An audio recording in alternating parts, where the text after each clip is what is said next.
Senator Lindsey Graham oo walaac ka muujiyay xaaladda Putin, dowladda Ingiriiska oo u deeqday deeq lacag ah dowladda Ukraine.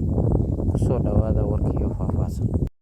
Senator Lindsey Graham oo ka tirsan xisbiga Jamhuuriga ee dalka Mareykanka ayaa sheegay inuu ka walaacsan yahay niyad-jabka la soo dirsay madaxweynaha Ruushka ee Putin, taasoo sababtay guuldarrooyin isxigxiga ee dhinaca militariga oo uu la kulmay. Lindsey oo hadalkiisa sii wata ayaa yiri, haddii nukleer lagu dhuftay Ukraine, waxay la mid tahay weerar lagu soo qaaday NATO, sababtoo ah shucaaca waxyeelladiisu ay ballaaran tahay ayuu geysan karaa nukleerkaasi. Wasiirka Difaaca Ingiriiska Ben Wallace ayaa sheegay in sargaallo sarsare oo Ruush ah ay soo galeen goobaha dagaalka ee Ukraine, inkastoo Moscow weerarkeeda ay ku hayso waddanka deriska uu sii socdo.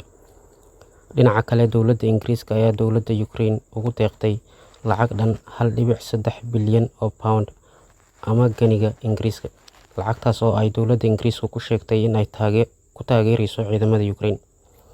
Qarashkan ayaa lagu sheegay abid tii ugu badnayd inay tahay kadib dagaalkii Ciraaq iyo Afghanistan.